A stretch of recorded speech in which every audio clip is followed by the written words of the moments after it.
बच्चों, आज हम सीखेंगे केमिकल रिएक्शंस एंड इक्वेशंस यानी रासायनिक अभिक्रियाएं एवं समीकरण में टाइप्स ऑफ केमिकल रिएक्शंस।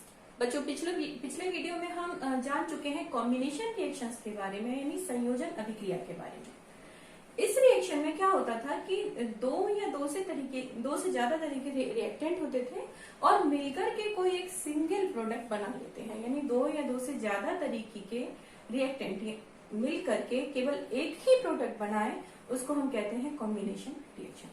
बच्चों, जब भी हम कोई भी रिएक्शन लिखते हैं तो हम ये जानते हैं कि लेफ्ट हैंड साइड में जो है रिएक्टेंट होते हैं, अभिकारक होते हैं, और राइट हैंड साइड में जो होते हैं वो प्रोडक्ट होते हैं। क्या प्रोडक्ट बना उसको हम राइट हैंड साइड में लिखते हैं, और बीच में हम लगाते हैं एरो, जो ये शो करता है कि रिएक्शन जो है वो किस ओर जा रही है, कौन रिएक्ट कर रहा है और वे रिएक्ट करने के बाद में क्या प्रोडक्ट दे रहे हैं, तो उसको हम शो करते हैं एक एरो से।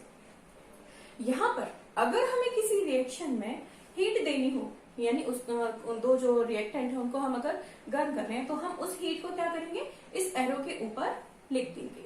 तो इसको हम समझेंगे डिकम्पोजिशन रिएक्शंस में।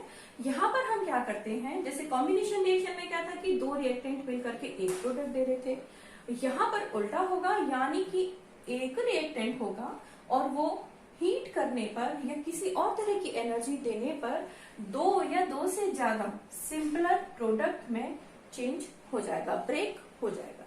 तो कॉम्बिनेशन और डिकम्पोजिशन रिएक्शन जो है वो एक दूसरे की बिल्कुल अपोजिट होती हैं। यहाँ पर रिएक्टेंट जो है वो मिल जुड़ करके कंबाइन होकर के एक प्रोडक्ट देते हैं, और डिकम्पोजिशन रिएक्शन में एक ही सिंगल आपके पास रिएक्टेंट है और वे ब्रेक होकर के, टूट करके दो से ज्यादा सिंपलर प्रोडक्ट्स देते हैं। तो यहाँ पर क्या है कि कंबाइन होंगे जो रिएक्टेंट है, और यहाँ पर जो रिएक्टेंट है वो ब्रेक हो रहे हैं, टूट रहे हैं, यहाँ पर जुड़ रहे हैं और यहाँ पर टूट रहे हैं। तो ये तो हुआ इन दोनों में डिफरेंस। अब हम बात करते हैं कि डिकम्पोजिशन रिएक्शंस होती किस तरह से है। तो इसके लिए हमने फर्स्ट एग्जाम्पल लिया है फेरस सल्फेट यानी FeSO4। बच्चों, यह एक ही तरीके का मॉलिक्यूल हमने लिया है, एक ही तरीके का रिएक्टेंट हमने लिया है। इसको अगर हम हीट करें, हीट करने पर क्या होता है कि यह अपनी सिंपलर फॉर्म में बदल जाता है। एक तो बना आपका Fe2O3 जो कि फेरिक ऑक्साइड है, फेरिक ऑक्साइड है। इसके अलावा बनी है आपकी gases sulphur dioxide and sulphur trioxide. तो बच्चों, यहाँ पर आपने देखा एक ही तरह का रिएक्टेंट था, एक ही तरह का रिएक्टेंट था, यानी एक ही टाइप का रिएक्टेंट था, और इसको हमने हीट किया। हीट करने पर कि दो से ज्यादा तरह के प्रोडक्ट्स में बदल गया, टूट गया, तो इसको हम कहते हैं डिकम्पोजिशन रिएक्शन या वियोजन अभिक्रिया। इसके हम और भी एग्जांपल ले सकते हैं, जैसे यहाँ पर हमने लिया है लाइमस्टोन यानी कैल्शियम कार्बोनेट। इसको भी अगर हम हीट करें तो हीट करने पर यह बन जाएगा आपका कैल्शियम ऑक्साइड, जिसको हम क्विक लाइम भी कहते हैं। और इसके अलावा अब इसके पास क्या बचा, CaO आपने यहां ले लिया। अब इसके पास बचता है कार्बन डाइऑक्साइड जो कि गैसेस फॉर्म में है, गैस की फॉर्म में है। नेक्स्ट आप एग्जांपल ले सकते हैं लेड नाइट्रेट का। लेड नाइट्रेट को भी जब हम हीट करेंगे तो हीट करने पर लेड नाइट्रेट कन्वर्ट हो जाएगा आपके लेड ऑक्साइड में। तो लेड ऑक्साइड में ये कन्वर्ट हो गया। अब इसके पास क्या बच रहा है, यानी एक इसने सिंपल प्रोडक्ट हमें ये दे दिया। इसके अलावा ब्राउन कलर की फ्यूम्स निकलती हैं NO2 की।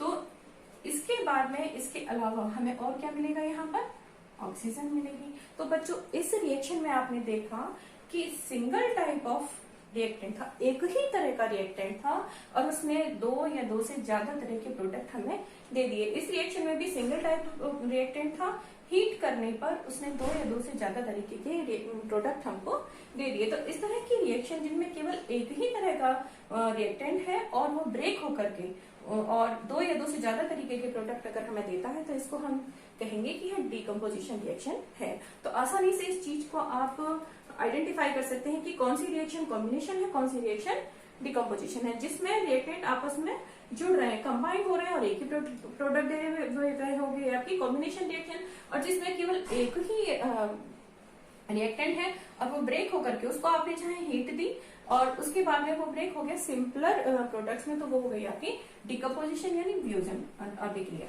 इसके बाद हम एग्जांपल लेते हैं वाटर का।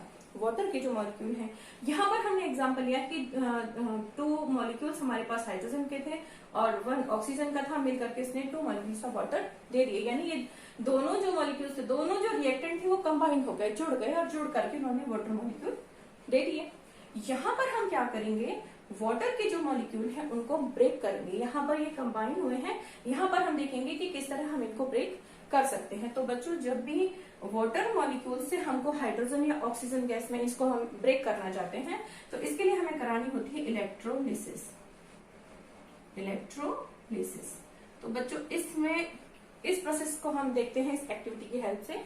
यहाँ पर हमने क्या किया है, एक प्लास्टिक जग लिया है, प्लास्टिक का मग लिया है और यहाँ पर हमने 2 कार्बन के इलेक्ट्रोड फिट किए हैं। यहाँ पर हमने क्या किया है, इन इलेक्ट्रोड्स को हमने एक वायर की हेल्प से 6 वोल्ट की बैटरी से जोड़ दिया। अब हम देखेंगे, यहाँ पर हमने इसमें कुछ वाटर फिल करा। वाटर फिल करने के बाद में हमने कुछ ड्रॉप्स इसमें H2SO4 की भी डाली है। तो यहाँ थोड़ी देर के बाद में जब हम यहाँ पर एक हमने की लगाई हुई है, इस की को जब हम ऑन करेंगे, यानी जब हम इसको इलेक्ट्रोलिसिस कराएंगे, तो क्या होगा कि थोड़ी देर के बाद में जो वाटर है उसमें कुछ बबल्स, बुलबुले उठने दिखाई देंगे। यहाँ इसके लिए हमने 2 टेस्ट ट्यूब इन्वर्ट करके, उल्टी करके यहाँ पर रखी हुई है, ताकि जो भी एनोड या कैथोड पर जो भी रिएक्शन हो, जो गैसेस हो, उस टेस्ट ट्यूब में जाकर के कलेक्ट हो जाए। तो थोड़ी देर के बाद जब हम देखते हैं कि जो वाटर है उसमें बबल्स हमें दिखाई देंगी टेस्ट ट्यूब के अंदर, और ये बबल्स जाकर के जो वाटर इस टेस्ट ट्यूब के अंदर था उसको कुछ कुछ स्पेस जो है उसका रिप्लेस कर लेंगे, उसका कुछ जगह जो है वो घेर लेंगे और वाटर का लेवल जो है वो धीरे धीरे नीचे की तरफ होता जाएगा। तो इसमें भी आप देखेंगे कि इस साइड जिस टेस्ट ट्यूब में हम बोल रहे हैं कि यहाँ पर ऑक्सीजन कलेक्ट हो रहा है, और इस टेस्ट ट्यूब में जो कि कैथोड है, यहाँ पर हो रहा है आपका हाइड्रोजन कलेक्ट। यहाँ पर भी आप देखेंगे कि दोनों तरफ जो डिफरेंस है वाटर लेवल के नीचे होने का, वो बिल्कुल अलग अलग है। हाइड्रोजन जो स्पेस है, जो उसने स्पेस ऑक्यूपाई किया और घेरा टेस्ट ट्यूब में या वाटर को रिप्लेस किया नीचे, वो ज्यादा है, यहाँ पर आप देखेंगे। और ये जो ऑक्सीजन है, इसने जो स्पेस ऑक्यूपाई किया वाटर को रिप्लेस किया नीचे की तरफ, वो कम है। तो इससे आप कह सकते हैं कि जब हमने इलेक्ट्रोलिसिस कराई तो जो हाइड्रोजन है वो ज्यादा मात्रा में बनी और ऑक्सीजन है वो कम मात्रा में बनी। क्यों? क्योंकि वाटर का जब आप फॉर्मूला देखते हैं, मॉलिक्यूल का फॉर्मूला देखते हैं, तो आप देखते हैं कि यहाँ पर 2 रेशियो है आपका हाइड्रोजन का और 1 रेशियो है ऑक्सीजन का। तो इसी तरीके से अगर हम वाटर मॉलिक्यूल को, वाटर को इलेक्ट्रोलिसिस करें तो हम इसको ब्रेक कर सकते हैं, हाइड्रोजन एंड ऑक्सीजन। तो यहाँ पर 2 मॉलिक्यूल बनते हैं हाइड्रोजन के एंड 1 मॉलिक्यूल बनेगा ऑक्सीजन का। तो इस प्रोसेस की हेल्प से आप यह समझें कि अगर हम हाइड्रोजन और ऑक्सीजन को कंबाइन करें तो वाटर बन सकता है, और वाटर मॉलिक्यूल को अगर हम इलेक्ट्रोलिसिस करें तो क्या होगा, हाइड्रोजन और ऑक्सीजन, इसके जो मॉलिक्यूल्स हैं वो हमको मिल जाएंगे, इसके जो कंपोनेंट्स हैं वो हमको मिल जाएंगे। तो यहाँ पर रिएक्टेंट क्या है, वाटर। वाटर के सिंगल टाइप ऑफ मॉलिक्यूल ने इलेक्ट्रोलिसिस हुई और 2 तरह के प्रोडक्ट हमें दिए, हाइड्रोजन एंड ऑक्सीजन। बच्चों, इसके अलावा हम एक और एग्जांपल ले सकते हैं। सपोज हमने ले लिया सिल्वर क्लोराइड। सिल्वर क्लोराइड को अगर हम सनलाइट में रख दें तो क्या होगा, इसका जो कलर है, जो AgCl का कलर होता है व्हाइट कलर, वो थोड़ा सा ग्रेइश में कन्वर्ट हो जाएगा, ब्राउनिश में कन्वर्ट हो जाएगा। तो ये आपका बदल जाता है Ag यानी सिल्वर में, और क्लोरीन जो है वो गैसेस फॉर्म में आपकी हो जाती है, वो बाहर निकल जाती है। तो ये आपने देखा कुछ एग्जांपल है डिकम्पोजिशन रिएक्शन के। यहाँ पर आपको ध्यान देने वाली बात ये है, ये तो हमने कह दिया कि 2 तरह के रिएक्टेंट जोड़ करके, 2 या 2 से ज्यादा तरह के रिएक्टेंट जोड़ करके और सिंगल प्रोडक्ट दें तो कॉम्बिनेशन हो गई, और एक ही तरह के मॉलिक्यूल अगर डिकम्पोज हो, ब्रेक हो जाए, तो वो डिकम्पोजिशन रिएक्शन हो गई। अब इसमें आपको यह भी ध्यान देना है कि ये जो रिएक्शन है, जो कॉम्बिनेशन रिएक्शन है, इनमें हमने किसी में भी हीट या इसी तरह की कोई भी एनर्जी नहीं दी है। इसके बाद में हमने यहाँ पढ़ा था एक्सोथर्मिक रिएक्शन, यानी यहाँ पर जो रिएक्टेंट थे इन्होंने रिएक्शन की और इसके बाद एक प्रोडक्ट बनाया प्लस हीट। और हीट रिलीज हुई। तो ऐसी रिएक्शन जिनमें हीट एनर्जी रिलीज हो उसको हम कहेंगे एक्सोथर्मिक रिएक्शन या ऊष्माक्षेपी अभिक्रिया, यानी हीट जो है वो बाहर निकल रही है तो उसको हम कहेंगे एक्सोथर्मिक। यहाँ पर जो आपने डिकम्पोजिशन रिएक्शन के एग्जांपल देखे, इसमें क्या है कि जितने भी आपने रिएक्शन की उसमें आपने या तो हीट दी है या उसको इलेक्ट्रोलिसिस किया है या सनलाइट दी है।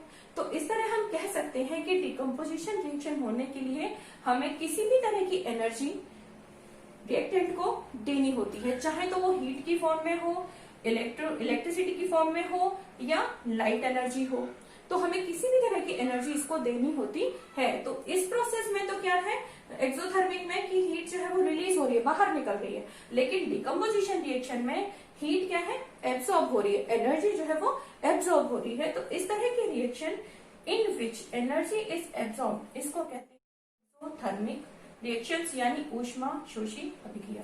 तो ये दोनों में डिफरेंस आपको ध्यान रखना है, कॉम्बिनेशन में और डिकम्पोजिशन में। इसके अलावा नेक्स्ट जो आपका डिफरेंस है एक्सोथर्मिक एंड एंडोथर्मिक, यानी ऊष्मा क्षेपी और ऊष्मा शोषी।